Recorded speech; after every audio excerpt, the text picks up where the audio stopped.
ದಲಿತ CM ಕರ್ನಾಟಕಕ್ಕೆ ಇವತ್ತಿಗೂ ದಲಿತ CM ನೋಡೋಕೆ ಆಗಿಲ್ಲ. ಒಂದೆರಡು ಸಲ ಅವಕಾಶ ಬಂದಿದ್ರು ರಪ್ ಅಂತ ಪಾಸ್ ಆಗಿ ಸೈಡಿಗೆ ಹೋಗಿದೆ. ಆದ್ರೆ ಈ ಬಾರಿ ಅದಕ್ಕೆ ಪವರ್ ಕೊಟ್ಟಿರೋದು ಸ್ವತಃ ಸಿಎಂ ಸಿದ್ದರಾಮಯ್ಯ ಅವರಾದ್ರಿಂದ ವೇಟೇಜ್ ಸ್ವಲ್ಪ ಜಾಸ್ತಿನೇ ಇದೆ. ಇದೇ ಈ ಹೊತ್ತಿನ ಗ್ಯಾರಂಟಿ ಸ್ಪೆಷಲ್ ಸಿದ್ದು ಹುಕುಂ ದಲಿತ ಸಿಎಂ. ನಾನು ಪ್ರಭುದೇವ್.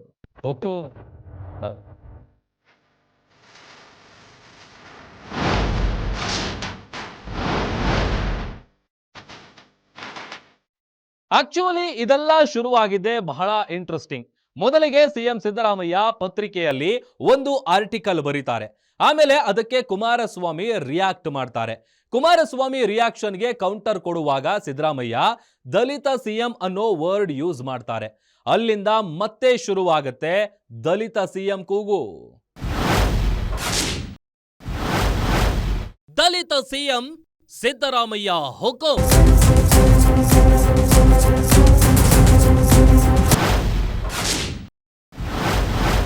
ಮಹದೇವಪ್ಪ ಜೈಕಾರ, ಡಿಕೆ ಒಂದೇ ಮಾತು, ನಮಸ್ಕಾರ ನಮಸ್ಕಾರ.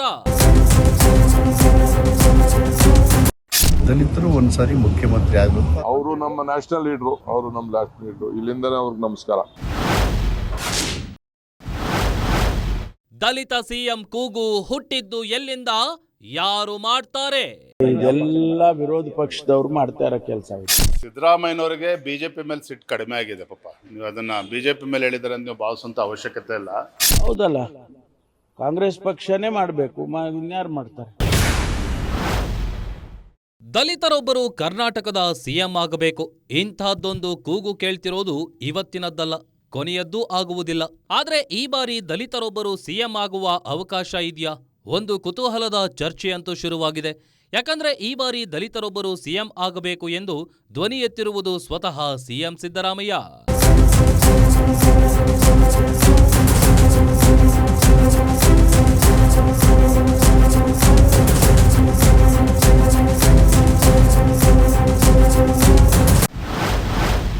ದಲಿತ ಸಿಎಂ ಕೂಗು ಶುರುವಾಗಿದ್ದಕ್ಕೆ ಕಾರಣ ಸಿಎಂ ಸಿದ್ದರಾಮಯ್ಯ.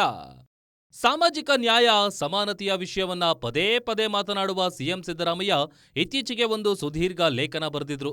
ಆ ಬರಹದಲ್ಲಿನ ಮುಖ್ಯಾಂಶಗಳನ್ನ ಹುಡುಕಿ ತೆಗೆದಾಗ ಅಲ್ಲಿದ್ದದ್ದು ದಲಿತ ಸಿಎಂ ಮಾತು.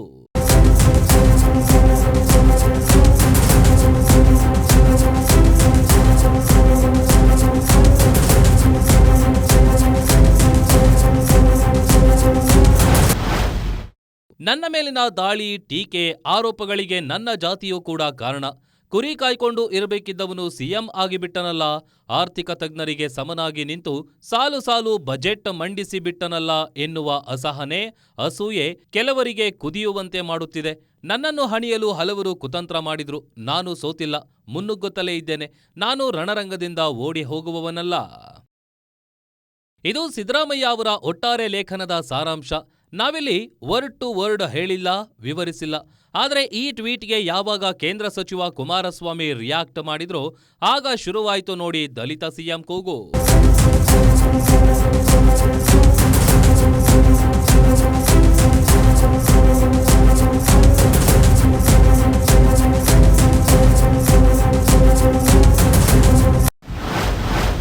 ಕುರುಬ ಜಾತಿ ಅಸ್ತ್ರ ಹಿಡಿದಿದ್ದೇಕೆ ಎಂದು ಪ್ರಶ್ನೆ ಮಾಡಿದ್ರು ಎಚ್ಡಿಕೆ. ಕುಮಾರಸ್ವಾಮಿ ಟ್ವೀಟ್ಗೆ ಸಿದ್ದರಾಮಯ್ಯ ಉತ್ತರವೇ ದಲಿತ ಸಿಎಂ. ಅವ್ರು ಕುರ್ಚಿ ಉಳಿಸ್ಕೊಳ್ಳೋಕೆ ಯಾವ್ಯಾವ ಹೆಸರು ಹೇಳ್ತಾವ್ರೀಗ. ನಾವು ಕುರ್ಚಿ ಉಳಿಸ್ಕೊಳ್ಳೋದಕ್ಕೆ ಇವ್ರು ತೆಗಿಯಕ್ಕೆ ಹೋದಾಗ ನಾನೇನಾದ್ರು ಒಕ್ಕಲಿಗರ ಜನ ದಂಗೆ ಹೇಳಿ ಅಂತ ಹೇಳಿದ್ನ. ಎಂದೂ ಸಹ ನಾನು ಸಮಾಜದ ಹೆಸರಿನಲ್ಲಿ ರಕ್ಷಣೆ ಕೇಳಲಿಲ್ಲ, ಜಾತಿ ಹೆಸರಿನಲ್ಲಿ. ಈಗ ಇವತ್ತೇನು ಹೇಳ್ಕೊಂಡಿದ್ದಾರೆ ಅವ್ರು? ಮೊನ್ನೆ ನಾನು ಕುರುಬ ಸಮಾಜದಲ್ಲಿ ಕುರಿ ಕಾಯ್ತಾ ಇದ್ದನು, ನನ್ನ ಬೆಳವಣಿಗೆಯನ್ನು ಸಹಿಸಲಾರದೆ ಹೊಟ್ಟೆ ಕಿತ್ತಿಂದ ಇದೆಲ್ಲ ಮಾಡ್ತಾರೆ ಅಂತ ಹೇಳಿ. ಇದೇ ಕುರಿ ಕಾಯನ್ನೇ ತಾನೇ ಜನತಾದಳದಲ್ಲಿ 2 ಬಾರಿ ಉಪಮುಖ್ಯಮಂತ್ರಿ ಮಾಡಿದ್ದು, ಫೈನಾನ್ಸ್ ಮಿನಿಸ್ಟ್ರು ಮಾಡಿದ್ದು. ದೇವೇಗೌಡರು ಗುರುಸ್ತಾ ಹೋಗಿದ್ರೆ ಯಾರು ಕೇಳ್ತಿದ್ದಾರೋ? ಹೇಳ್ತಿದ್ದಾರೆ ಯಾರು ಇವ್ರನ್ನ? ಯಾವಾಗ ಕುಮಾರಸ್ವಾಮಿ ಸಿದ್ದರಾಮಯ್ಯ ಅವರಿಗೆ ಈಗ ಜಾತಿ ನೆನಪಾಯ್ತಾ, ಕುರುಬ ಜಾತಿ ಅಸ್ತ್ರ ಹಿಡಿದಿದ್ದು ಯಾಕೆ ಎಂದು ಪ್ರಶ್ನೆ ಮಾಡಿದ್ರು, ಆಗ ಸಿದ್ದರಾಮಯ್ಯ ಕೊಟ್ಟ ಉತ್ತರದಲ್ಲಿದ್ದಿದ್ದೇ ದಲಿತ ಸಿಎಂ ಪದ.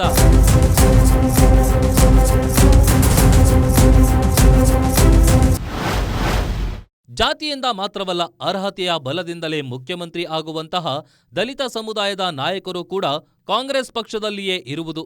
ಮುಂದೊಂದು ದಿನ ದಲಿತ ಸಮುದಾಯದಿಂದ ಯಾರಾದರೂ ರಾಜ್ಯದ ಮುಖ್ಯಮಂತ್ರಿಯಾದರೆ ಅದು ಕಾಂಗ್ರೆಸ್ ಪಕ್ಷದಿಂದ ಮಾತ್ರ ಸಾಧ್ಯ ಎನ್ನುವುದನ್ನ ವಿಶ್ವಾಸಪೂರ್ವಕವಾಗಿ ಹೇಳಬಲ್ಲೆ. ಯಾವಾಗ ಸ್ವತಃ ಸಿದ್ದರಾಮಯ್ಯನವರೇ ಇಂಥದ್ದೊಂದು ಟ್ವೀಟ್ ಮಾಡಿದ್ರೋ ಸಹಜವಾಗಿಯೇ ದಲಿತ ಸಿಎಂ ಕೂಗಿಗೆ ಧ್ವನಿ ಬಂತು.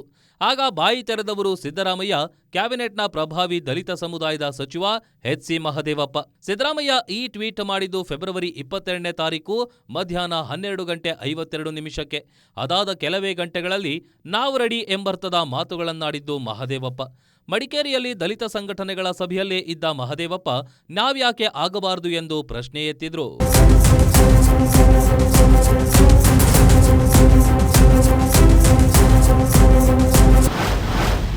ಕಾಂಗ್ರೆಸ್ಗೆ ವೋಟು ಹಾಕೋರು ನಾವು ಸಿಎಂ ಆಗ್ಬಾರ್ದಾ? ಸದ್ಯಕ್ಕೆ ಮುಖ್ಯಮಂತ್ರಿ ಸಿದ್ದರಾಮಯ್ಯನವರು ಇದ್ದಾರೆ. ಕೂಗು ಇನ್ನೂ ಮುಟ್ಟಿಲ್ಲ. ಸಿದ್ದರಾಮಯ್ಯವರು ಅಧಿಕಾರದಲ್ಲಿ ಮುಖ್ಯಮಂತ್ರಿ ಇರೋದ್ರಿಂದ ಮುಂದೆ ದಲಿತ ಮುಖ್ಯಮಂತ್ರಿ ಆಗಬಾರ್ದು ಅಂತ ಹೇಳಲ್ಲ, ಆಗಬೇಕು ಅಂತ ರಾಜ್ಯದಲ್ಲಿ. ಅದಕ್ಕೆ ಅವಕಾಶಗಳು ಸನ್ನಿವೇಶ ಬರಬೇಕು. ಕಾಂಗ್ರೆಸ್ ಹೈಕಮಾಂಡ್ನಿಂದ ಹಿಡಿದು ಸಿದ್ದರಾಮಯ್ಯರಿಂದ ಹಿಡಿದು ಎಲ್ಲರೂ ಸೇರಿ ಸೂಕ್ತವಾದಂಥ ದಲಿತ ನಾಯಕರನ್ನು ಒಂದು ದಿನ ರಾಜ್ಯದ ಮುಖ್ಯಮಂತ್ರಿಯಾಗಿ ಕೂರಿಸಬೇಕು. ಅದು ಎಲ್ಲರ ಆಸೆ. ಮತ್ತು ದಲಿತರು ಗಣನೀಯ ಪ್ರಮಾಣದಲ್ಲಿ ಕರ್ನಾಟಕದಲ್ಲಿ ಸದಾ ಅವರು ಕಾಂಗ್ರೆಸ್ಸಿಗೆ ಬೆನ್ನೆಲುಬಾಗಿ ನಿಂತಿದ್ದಾರೆ. ದಲಿತರು ವೋಟ್ ಕೊಟ್ಟು ಅವ್ರ ನಾಯಕರು ಸುಮ್ಮನೆ ಇದ್ದು ಬೇರೆಯವರು ಮುಖ್ಯಮಂತ್ರಿ ಆಗಬೇಕು ಅನ್ನೋದು ಚರ್ಚೆಗಳು ನಡೆಯುವಾಗ ದಲಿತರು ಒಂದ್ಸಾರಿ ಮುಖ್ಯಮಂತ್ರಿ ಆಗಬೇಕು. ಅದು ಹೈಕಮಾಂಡ್ನ ಒಂದು ಗಮನದಲ್ಲಿ ಇಟ್ಕೊಂಡಿದೆ. ಮುಖ್ಯಮಂತ್ರಿಗಳು ಅವರು ಇದ್ದಾರೆ, ಸಿದ್ದರಾಮಯ್ಯ ಇನ್ನೂ ತನಕ ಅವರೇ ಮುಖ್ಯಮಂತ್ರಿ.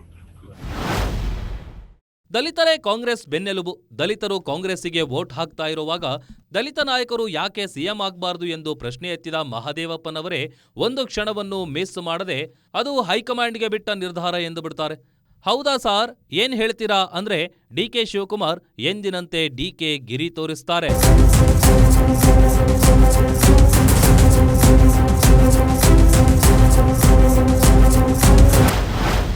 ಸಿದ್ದು ಮಹದೇವಪ್ಪ ಮಾತಿಗೆ ಡಿಕೆ ಗಿರಿ ತೋರಿಸಿದ ಡಿಕೆ. ಈ ಮೌನದ ಉತ್ತರ ಕೊಡೋ ತಂತ್ರಕ್ಕೆ ಹೇಗೆ ಗಾಂಧಿಗಿರಿ ಅಂತೀವೋ ಹಾಗೆಯೇ ಇದು ಡಿಕೆ ಗಿರಿ.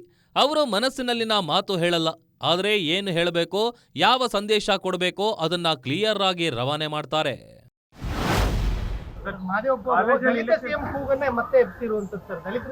ಅವರು ನಮ್ಮ ನ್ಯಾಷನಲ್ ಲೀಡ್ರು, ಅವರು ನಮ್ಮ ಲಾಸ್ಟ್ ಲೀಡ್ರು. ಇಲ್ಲಿಂದನೇ ಅವ್ರಿಗೆ ನಮಸ್ಕಾರ. ಅವರು ನಮ್ಮ ನ್ಯಾಷನಲ್ ಲೀಡ್ರು, ಅವರು ನಮ್ಮ ಲಾಸ್ಟ್ ಲೀಡ್ರು. ಇಲ್ಲಿಂದನೇ ಅವ್ರಿಗೆ ನಮಸ್ಕಾರ.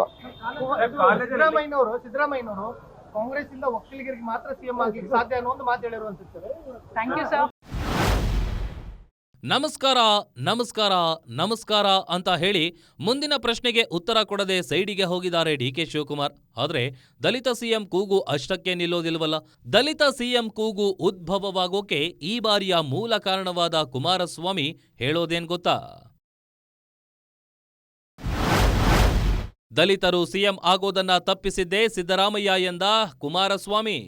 ದಲಿತರ ಆಗ್ತಕ್ಕಂಥದ್ದನ್ನು ತಪ್ಪಿಸಿರದೆ ಇವರು. ಮಲ್ಲಿಕಾರ್ಜುನ್ ಖರ್ಗೆ ಯಾವತ್ತೂ ಆಗಬೇಕಾಗಿತ್ತು, ಪರಮೇಶ್ವರಿ ಯಾವತ್ತೂ ಆಗಬೇಕಾಗಿತ್ತು. ಅವ್ರನ್ನ ಅಲ್ಲಿಂದ ಖಾಲಿ ಮಾಡಿಸಿ ಒಳಗಡೆ ಉದ್ದೊಳಗೆ ಹೋಗಿ ಸೇರ್ಕೊಂಡಿರೋದು ಇವರು. ಮಾಡೋದಾಗಿದ್ರೆ ಯಾವತ್ತಾಗೋದು. ಈಗೆಲ್ಲ ಆಯ್ತದ ಪಾಪ ಖರ್ಗೆ ಅವ್ರಿಗೆ ಆಗಕ್ಕಾಯ್ತದ? ಆಗ ಅಂತ ಕಳಿಸಿ ಡೆಲ್ಲಿ ಕಳಿಸ್ಬಿಟ್ರು. ಈಗ ದಲಿತರನ್ನ ಮಾಡ್ತಾರೆ. ಯಾಕೆ ಇಷ್ಟು ವರ್ಷ ಮಾಡಲಿಲ್ಲ? 75 ವರ್ಷದಲ್ಲಿ ಯಾಕೆ ಆಗಲಿಲ್ಲ? 75 ವರ್ಷ ಆಯ್ತಲ್ಲ, ಯಾಕೆ ಮಾಡಲಿಲ್ಲ? ಇನ್ನು ಕಾಂಗ್ರೆಸ್ಸಲ್ಲಿ ಇಲ್ಲಿ ಕರ್ನಾಟಕದಲ್ಲಿ ಮಾಡೋಕ್ಕೆ ಅವಕಾಶಗಳಿರಲಿಲ್ವ? ಕುಮಾರಸ್ವಾಮಿ ಹೇಳ್ತಿರೋದು ಹಿಸ್ಟರಿ. ಕಾಂಗ್ರೆಸ್ ಪಕ್ಷ ಮತ್ತು ಕರ್ನಾಟಕದ ರಾಜಕೀಯ ಇತಿಹಾಸದಲ್ಲಿ ದಲಿತರು ಸಿಎಂ ಆಗೋಕೆ ಕೆಲವು ಬಾರಿ ಅವಕಾಶಗಳು ಬಂದಿವೆ, ಆಗಿಲ್ಲ. ದಲಿತರಿಗೆ ಸಿಎಂ ಆಗುವ ಅವಕಾಶ 2 ಬಾರಿ ತಪ್ಪಿತ್ತ. 2013ರಲ್ಲಿ ಕಾಂಗ್ರೆಸ್ಗೆ ಸ್ಪಷ್ಟ ಬಹುಮತ ಸಿಕ್ಕಿತ್ತು. ಆಗ ಕೇಂದ್ರದಲ್ಲಿ ಸಚಿವರಾಗಿದ್ದವರು ಮಲ್ಲಿಕಾರ್ಜುನ್ ಖರ್ಗೆ, ಕೆಪಿಸಿಸಿ ಅಧ್ಯಕ್ಷರಾಗಿದ್ದವರು ಈಗ ಹೋಮ್ ಮಿನಿಸ್ಟರ್ ಆಗಿರುವ ಪರಮೇಶ್ವರ್. ಆದರೆ ಅಂತಿಮವಾಗಿ ಆಯ್ಕೆಯಾದವರು ಸಿದ್ದರಾಮಯ್ಯ.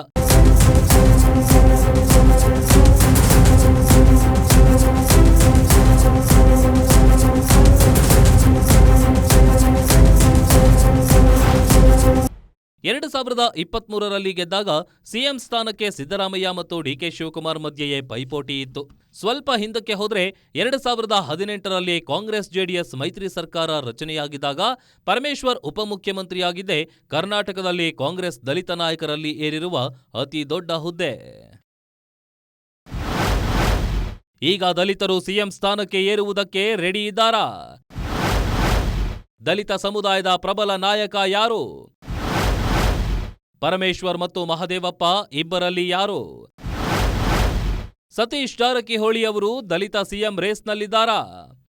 ಹಾಗಂತ ಕಾಂಗ್ರೆಸ್ನಲ್ಲಿರುವ ಪ್ರಬಲ ದಲಿತ ನಾಯಕರು ಎಂದ್ರೆ ಇವರಷ್ಟೇ ಅಲ್ಲ, ಇನ್ನೂ ಹಲವು ನಾಯಕರಿದ್ದಾರೆ. ಆದರೆ ಸದ್ಯಕ್ಕೆ ಸ್ಟ್ರಾಂಗ್ ಆಗಿ ಕಾಣಿಸುತ್ತಿರುವುದು ಈ ಮೂವರು ನಾಯಕರು. ಇವರಲ್ಲಿ ಮಹದೇವಪ್ಪ, ಪರಮೇಶ್ವರ್ ಎಸ್ಸಿ ಸಮುದಾಯಕ್ಕೆ ಸೇರಿದವರಾದರೆ ಸತೀಶ್ ಜಾರಕಿಹೊಳಿ ಎಸ್ಟಿ ಸಮುದಾಯಕ್ಕೆ ಸೇರಿದ ನಾಯಕ.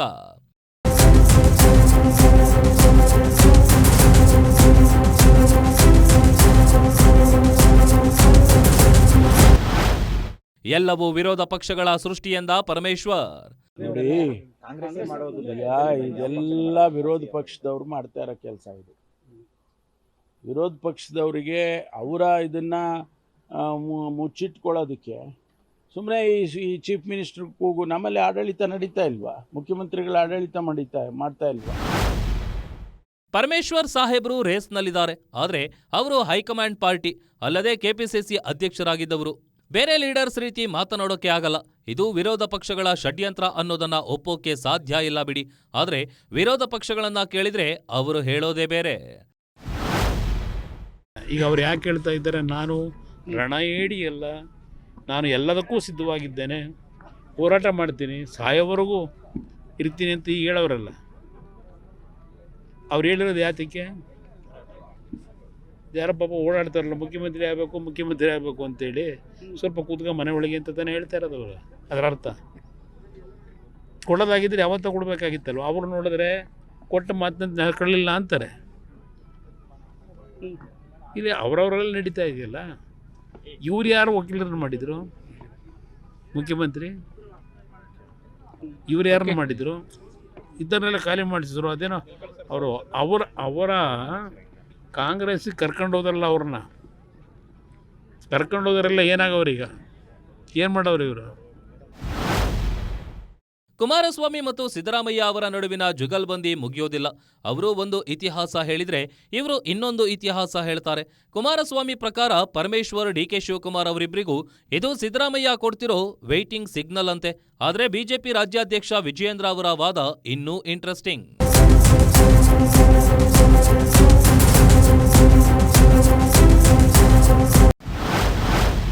ಸಿದ್ದರಾಮಯ್ಯಗೆ ಬಿಜೆಪಿ ಮೇಲೆ ಸಿಟ್ಟಿಲ್ಲ ಎಂದ ವಿಜಯೇಂದ್ರ.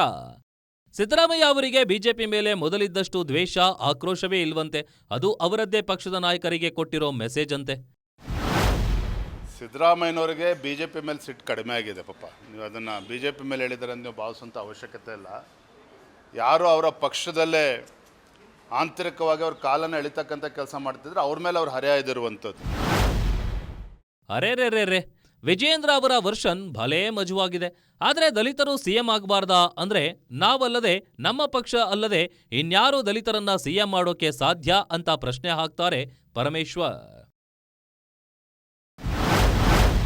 ದಲಿತ ಸಿಎಂ ಈ ಬಾರಿ ಫುಲ್ ಸ್ಟ್ರಾಂಗ್. ಸುಮ್ಮನೆ ಇದನ್ನ ಮುಖ್ಯಮಂತ್ರಿಗಳನ್ನ ಫ್ಯಾಕ್ಟರ್ನ ಪ್ರತಿ ದಿವಸ ತರ್ತಾ ಇರ್ತಕ್ಕಂಥವ್ರು ವಿರೋಧ ಪಕ್ಷದವರೇ, ಅವರೇ ಮಾಡುತ್ತಾರೆ. ಮುಖ್ಯಮಂತ್ರಿಗಳು ಹೇಳಿರೋದು ದಲಿತರಿಗೆ ಅವಕಾಶ ಮಾಡಿಕೊಟ್ಟಿರುವಂಥದ್ದು ಕಾಂಗ್ರೆಸ್ ಪಕ್ಷ ಸಿಎಂ ಅವರು. ಹೌದಲ್ಲ, ಕಾಂಗ್ರೆಸ್ ಪಕ್ಷನೇ ಮಾಡಬೇಕು, ಇನ್ಯಾರು ಮಾಡ್ತಾರೆ?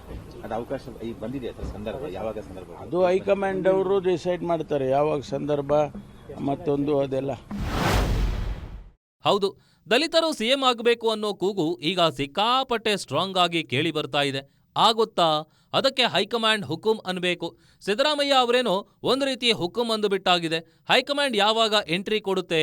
They are waiting.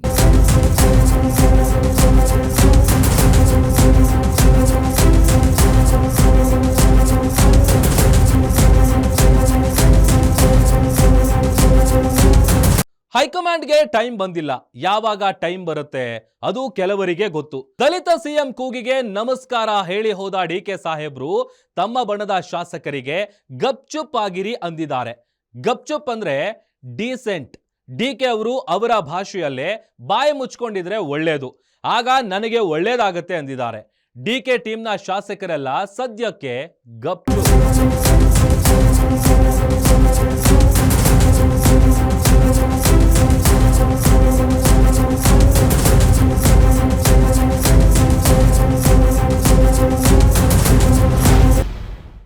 Dalit CM ಕೂಗಿಗೆ Siddu ಬಣದ ನಾಯಕರು ಜೈ ಅಂತಿದ್ದಾರೆ. ಹೈಕಮಾಂಡ್ ಬಣದಲ್ಲಿರೋರು ಫೈನಲ್ ಮಾಡೋದು ಹೈಕಮಾಂಡ್ ಅಂತಿದ್ದಾರೆ. ಈ ನಡುವೆ ಡಿಕೆ ಶಿವಕುಮಾರ್ ಸಿಎಂ ಆಗಬೇಕು ಎಂಬ ಕೂಗು ಕೇಳಿ ಬಂದಿದ್ದು ಡಿಕೆ ಬಣದ ಶಾಸಕರಲ್ಲಿ.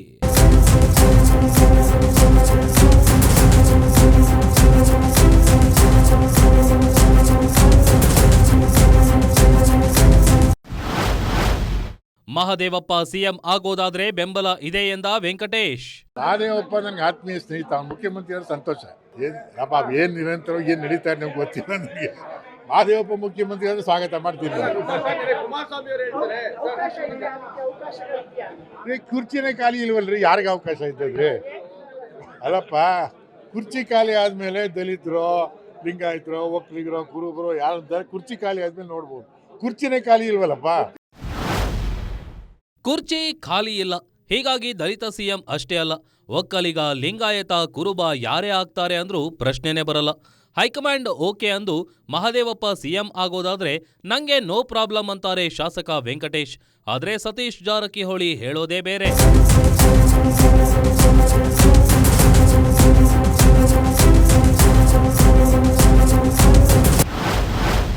ಸಿಎಂ ಆಯ್ಕೆ ರೇಸಲ್ಲಿ ಸತೀಶ್ ಜಾರಕಿಹೊಳಿ ಇಲ್ಲ.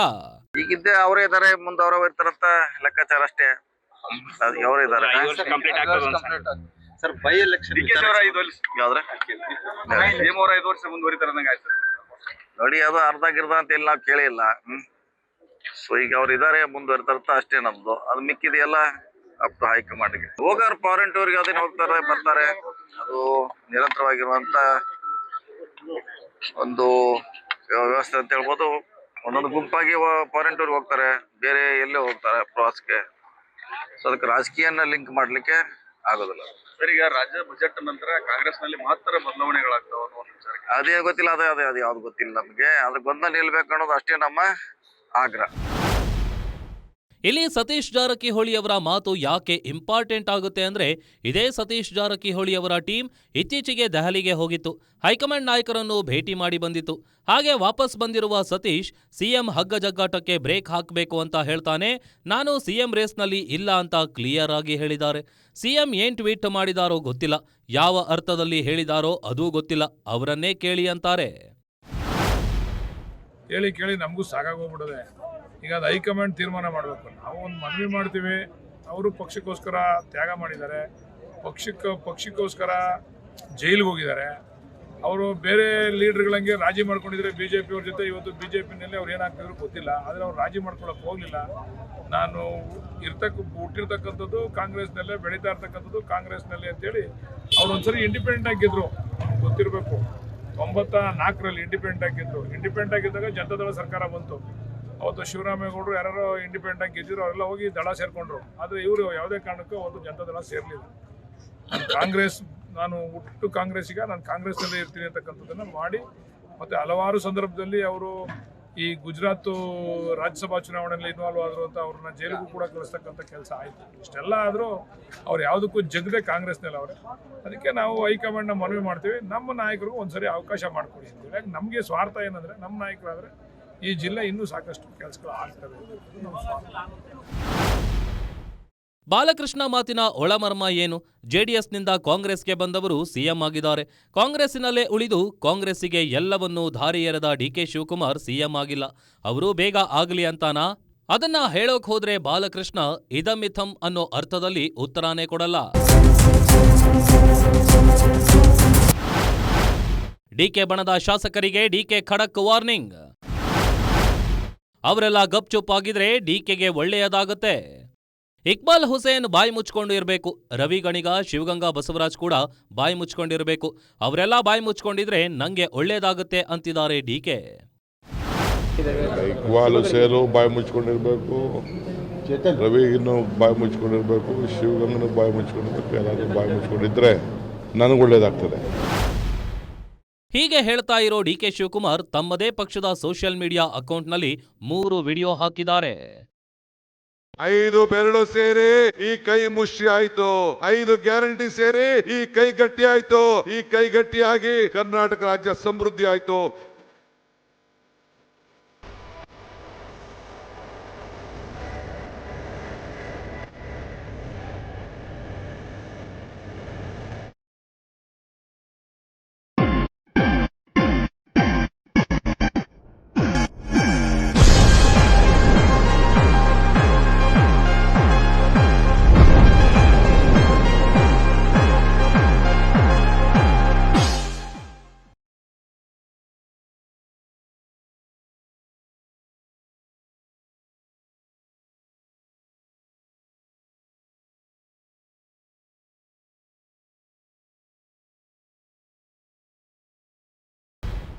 ಒಂದೊಂದು ವಿಡಿಯೋದಲ್ಲಿರುವ ಸಂದೇಶವೇ ಬೇರೆ, ಅರ್ಥವೇ ಬೇರೆ.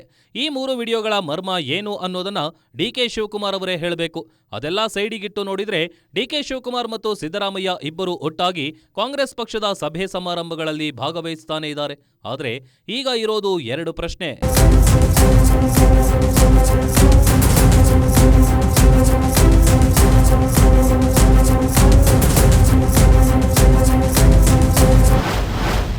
ದಲಿತ ಸಿಎಂ ಕೂಗಿಗೆ ಬಲ ಬಂತ?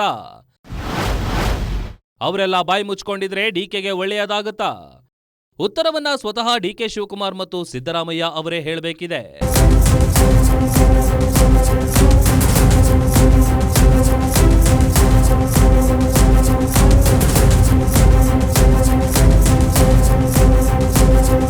ಸಿಎಂ ಚೇಂಜ್ ಅನ್ನೋ ಕೂಗಿನ ಬೆನ್ನಲ್ಲೇ ಬಂದಿರೋ ದಲಿತ ಸಿಎಂ ಕೂಗು ಎಲ್ಲಿಗೆ ಮುಟ್ಟಬಹುದು ನೋಡೋಣ. ನೀವು ಮಿಸ್ ಮಾಡದೆ ನೋಡ್ತಾ ಇರಿ ಗ್ಯಾರಂಟಿ ನ್ಯೂಸ್. ಸುದ್ದಿ ಖಚಿತ, ನ್ಯಾಯ ನಿಶ್ಚಿತ.